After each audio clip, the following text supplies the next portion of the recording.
long, long ago. Mecca and Arabia, about the year 570. Mecca is important for two reasons. One, the Kaaba is there, an ancient temple built to worship God. And two, Muhammad, peace be upon him, was born in Mecca. Now, problem. I can't show you Muhammad because it wouldn't be right. I'll tell you why in a bit. But in the meantime, here's his name in Arabic. Nice. Back in the day, Mecca was a lawless place. The only way to be safe was to have backup. Lots of rich big brothers who'd beat up anyone who got in your way. So the place was ruled by the most powerful families who could do pretty much what they wanted. And religion didn't help. By this time, the Kaaba had been filled to overflowing with 360 idols that did nothing to help anyone.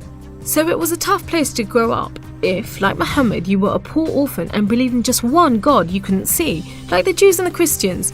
He called him Allah, the God, in Arabic there. Muhammad's dad died before he was even born, and his mum died when he was just 6. So he was brought up by his grandfather, Abdul Muttalib, and then, when he died too, by his uncle, Abu Talib, who had the respect of the city's ruling families, so Muhammad was safe for the time being. Muhammad started out as a shepherd and then became a businessman, travelling about buying and selling stuff for rich clients. When he did some work for a rich widow called Khadija, she was so impressed by his honesty and skill that they ended up getting married, and for a while, it looked like Muhammad was going places. Well, he was, but not how you think. Every year in the month of Ramadan, different calendar, different names for the months, there was a big party around the Kaaba when people made sacrifices to the idols. Muhammad hated it, so he'd get out of town and sleep in a cave he'd found on top of a nearby mountain. One night, Muhammad's praying to Allah when wham! There's the angel Jibreel, you might say Gabriel, standing right in front of him. Read, says the angel, but Muhammad couldn't read. No schools, you see. Jibreel keeps on at him. 3 times he says, read. Then he grabs hold of Muhammad and wham! Again, it's like Muhammad's learnt the words off by heart. So he recites the message out loud. Read in the name of your Lord, who created man from a drop of blood. Read, for your Lord is most generous. He who taught by the pen, taught man what he did not know. It was a message from Allah. God was speaking to him just like he'd spoken to the prophets in the Jewish and Christian holy books, which meant he was a prophet too. The messages continued for the rest of Muhammad's life. Allah gave him the words to say and the prophet recited them. The words were written down by his friends, and years later they were collected together and became the Muslim holy book, the Quran, which means recitation, because Muhammad recited it, you see? Anyway, that was much later, so back to the night of power. Muhammad tells his family, then his friends, and eventually everyone about Allah, that he's the one and only God, that he wants everyone to be treated fairly, and long story short, it didn't go down well with the ruling families of Mecca, who liked things just the way they were, thank you very much. You see, Islam means obedience to Allah, and Muslim means someone who obeys Allah, and the ruling families didn't want anyone obeying anyone else but them. So the people who believed in Muhammad's message, the Muslims, were given a hard time. Some were even tortured and killed. A few of them managed to escape to Abyssinia, Ethiopia. But most were stuck in Mecca. Muhammad also had to cope with the death of his wife, and then just a few weeks later, his uncle too. Feeling very down, he went to the Kaaba to pray to Allah one night. Then, the weirdest thing happened. Jibreel turns up, sits him on a winged horse called Al-Buraq and flies him all the way from Mecca to Jerusalem. He prays with all the prophets who have ever lived. Then, he's taken up to the heavens to chat with some of the prophets, and then into paradise itself, where Allah tells Muhammad to pray 5 times a day and to stay strong.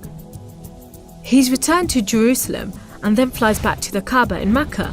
We call it the night journey, and Muslims still argue whether it was a real experience or a vision, but whatever, it gave Muhammad a much needed boost, and just as well, because there were more tough times ahead. So, there was this other city called Yathrib. The people there heard about Muhammad and his message and invited him and his followers to join them. A few at a time, the Muslims left Mecca and made the dangerous journey across the desert to Yathrib.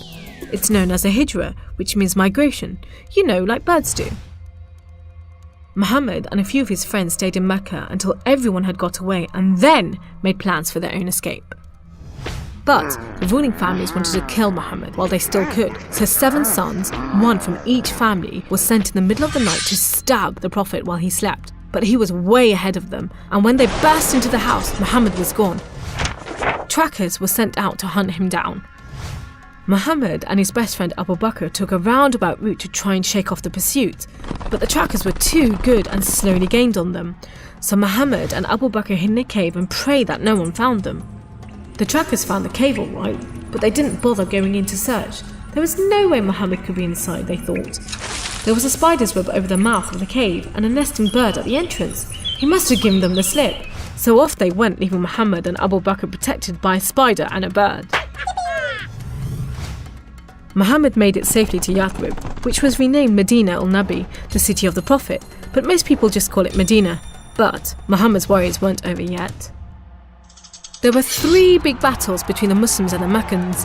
First, the Battle of Badr, when Muhammad and just 313 men faced 1,000 Meccan soldiers. Miraculously, the Muslims won. Then there was the Battle of Uhud, which didn't go so well. Some of Muhammad's men disobeyed his orders and ran off during the battle to raid the Meccans' camp, and so the Muslims were outmaneuvered. Then there was the Battle of the Trench. Medina was protected on 3 sides by mountains, so when the Meccan forces advanced in the city, the Muslims just dug a deep trench. The Meccans made camp, but the weather was terrible. Pouring rain put out their fires and howling winds blew down their tents. Eventually they gave up and went back to Mecca. It was all a bit embarrassing. They were losing the respect of the local tribes who were flocking to join the Muslims. So a peace treaty was signed at Hudaybiyah. But it wasn't long before the Meccans broke it. Muhammad decided that enough was enough. By now he had over 10,000 men, so he led them across the desert to Mecca. The ruling families realised they'd made a huge mistake, but it was too late. All they could do was surrender and hope that the Muslim army killed them quickly. But Muhammad said there should be no more fighting. He rode into Mecca and went straight to the Kaaba. He circled it 7 times anti-clockwise and smashed all the idols, rededicating the Kaaba to Allah. And that's why I'm not going to show you Muhammad.